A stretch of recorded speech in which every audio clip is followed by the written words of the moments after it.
రెడ్డి వల్ల ఎటువంటి ఉపయోగం లేదు. రైట్, సరే. రజనీ గారు, ఏంటి మొత్తంగా ముందు నుంచి కూడా మీ పార్టీ అధినేత పవన్ కళ్యాణ్ గారు చెబుతూనే ఉన్నారు, బీజేపీ ఆశీర్వాదం ఉంది, బీజేపీ ఖచ్చితంగా పొత్తులో కొనసాగుతుంది.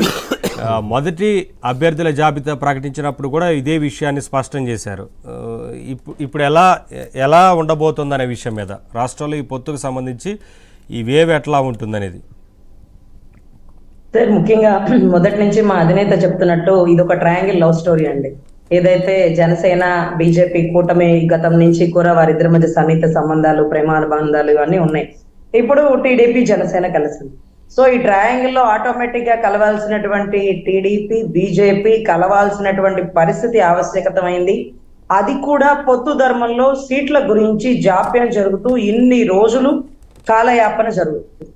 సో తద్వారా రాష్ట్ర ప్రజలకు అందినటువంటి ఒక మెసేజ్ ఏంటంటే 100% ఈ సీట్ల కేటాయింపులో మాక్సిమం మనకి తెలిసిన విషయం ఏంటంటే వైసీపీ ఎన్నో సీట్లు ఆఫర్ చేస్తున్నప్పటికీ కానీ కేవలం నిజాయితీ ధర్మయుక్తంగా చేసే ఈ పోరాటంలో మాత్రమే నేను నిలబడతానన్నట్టుగా బీజేపీ ఈ రోజు సీట్లు తక్కువ అవ్వచ్చు, ఎక్కువ అవ్వచ్చు, what ever it may be, నా ప్రయాణం మాత్రం టీడీపీ జనసేనతోనే, వైసీపీ నిరోధక ఆంధ్రప్రదేశ్ అనేది నా అంతిమ లక్ష్యం అంటూ ఈ రోజు ఫ్లెక్సీల్లో కనపడుతున్నటువంటి విధి విధానాలు చూసాం.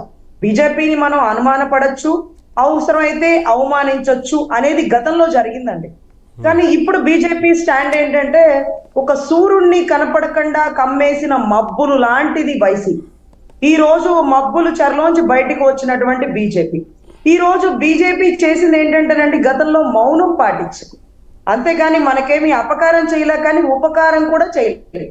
సో అదంతకు మించి తప్ప రాష్ట్ర ప్రజలకి బీజేపీ మీద శత్రుత్వం ఏం లేదండి.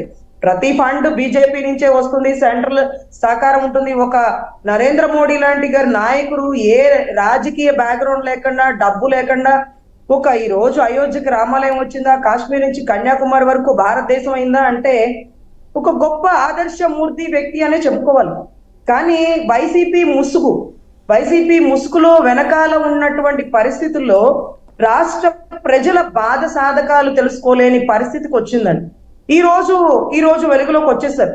ఈ రోజు వైసీపీ మోకరిల్లి సార్ మీకు 70 సీట్లు కావాలన్నా తీసుకోండి, మీకు ఏం కావాలన్నా ఇచ్చేస్తాం, దయచేసి నన్ను మరొక్కసారి సీఎం చేయండి సార్, మీరు సెంటర్ లో మరొక్కసారి పిఎం అవ్వండి సార్, సీఎం కాకపోతే నా బతుకంతా చర్లపల్లి జైలే, దయచేసి నాకు ముఖ్యమంత్రి పదవి అనేది అవసరం, లేకపోతే చావడం వేరే ఆప్షనే లేని పరిస్థితి అని మోకరిల్లు ఇచ్చిన, 60-70 సీట్లు ఇచ్చే ఆఫర్ ఇచ్చిన, ఈ రోజు వెనక్కి తగ్గి తక్కువ సీట్లైనా నిజాయితీ పరులతో ధర్మ పోరాటమే చేస్తాను, రాష్ట్ర ప్రజల పక్షాన నిలబడతాను, నేను పిఎం అవడం అనేది ఎంత ముఖ్యమో రాష్ట్రం బాగుండడం అనేది కూడా అంతే ముఖ్యం. ఈ రోజు మరొక్కసారి పిఎం గా ఆయన అవ్వాలి అంటే వైసీపీతో చేతులు కలిపితే ఎప్పుడో అయిపోయి ఉండేదండి. కానీ కలపలేదండి. వైసీపీని దూరం పెట్టడం, వైసీపీ నిరోధక ఆంధ్రప్రదేశ్ కావాలనడం, పురంధేశ్వర్ లాంటి గట్టి వాళ్ళని ఈ పొజిషన్ లో కూర్చోబెట్టడం, ఆమె చాకచక్యతతో ఏదైతే కల్తీ మందు గురించి మాట్లాడుతున్నప్పుడు ఏటు విజయసాయి రెడ్డి గారు ఆమెను సంబోధించిన మాట, నాకైతే మందు తాగే అలవాటు లేదండి, బహుశా ఆవిడకు ఉందేమో, అందుకే బహుశా కల్తీ గురించి మాట్లాడుతుంది అని అపహాస్యం చేసినప్పుడు వీటి అన్నిటికీ ఒగ్గి వైసీపీ నిరోధక ఆంధ్రప్రదేశ్ కోసం చేసిన పోరాటంతో అందరూ ఒక దిక్కునికి వచ్చేసారండి. ఈ రోజు 3 కుదిరింది అంటే మాడు పగిలింది. నీకు 3 అంటే చాలా ఇష్టం కదా, రాష్ట్రం ఒక్కటే ఉంటే నీకు నచ్చదు, 1 కాదు 2 కాదు 3 అన్నావు, ఓకే, నీకోసం 3 కలిసి ఒకేసారి వస్తున్నారు. ఇప్పుడు 3 నీకు బాగా అచ్చొస్తుంది, మాడు పగిలిపోయే రిజల్ట్ వస్తుంది. తాడేపల్లి ప్యాలెస్ లో ఎక్కడ బీజేపీతో పొత్తు కుదిరిపోతుందా, 6 సీట్లు అంటే మీరు తగ్గకండి, మీరు విడిగా వెళ్ళండి అని వాళ్ళకి, అరే 24 సీట్లకి మీరు ఒక్కడు ఏంటని మమ్మల్ని ఎంత రెచ్చగొట్టి విడివిడిగా వెళ్లాల్సినటువంటి పరిస్థితి తెచ్చినప్పటికీ అధినాయకులు చాలా క్లారిటీగా ఉన్నారండి. కార్యకర్తలు వద్దన్నా 24 సీట్లకి మనం కనీసం 50 అన్న ఉండాలని మా వాళ్ళు అన్నప్పటికీ అధినాయకుడు క్లారిటీగా ఉన్నాడు. రాష్ట్ర భవిష్యత్ ఆధారపడి ఉంది, ఇక్కడ రాజకీయ భవిష్యత్తు కాదు, కేవలం రాష్ట్ర విస్తృత స్థాయి ప్రయోజనాలు అని స్టాండ్.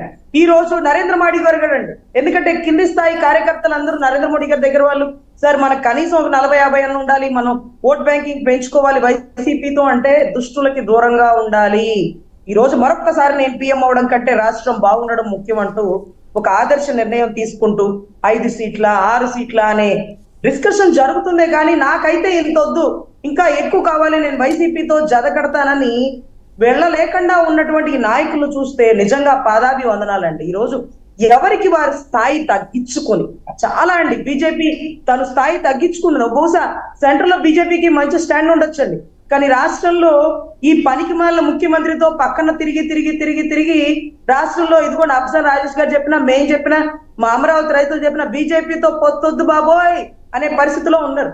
కానీ ఈ రోజు బీజేపీ అభ్యుదయ భావాలు, ఆదర్శాలు, రాష్ట్రం గురించి ఆలోచించే పరిస్థితి, వీటన్నిటిని బట్టి బీజేపీ మనతో ఉంటేనే మంచిది.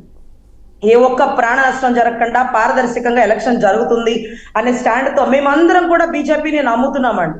సెంట్రల్ లో మరొక్కసారి మోడీ గారు, రాష్ట్రంలో మరొక్కసారి బాబు గారు అంటూ ప్రతి ఒక్కరూ కలిసి, వీళ్ళు ముగ్గురు కలిసే ప్రయాణి అందరూ ఆదరిస్తున్నారండి.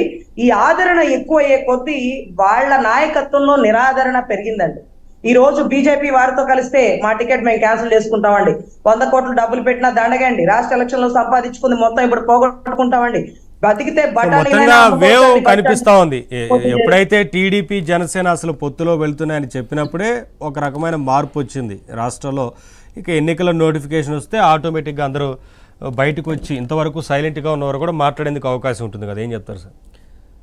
సార్, బీజేపీ జాయిన్ అయ్యాక ఎన్నికలలో రాజకీయ నాయకులు కాదండి మారింది, రాజకీయ నాయకులు కాదు, గవర్నమెంట్ ఎంప్లాయీస్ అండి.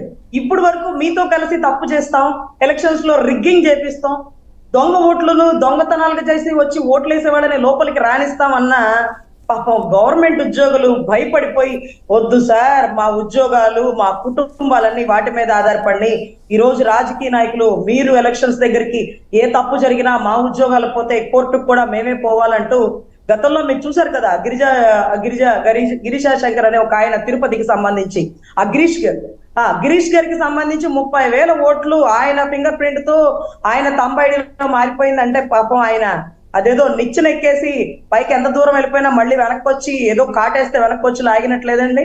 సో ఖచ్చితంగా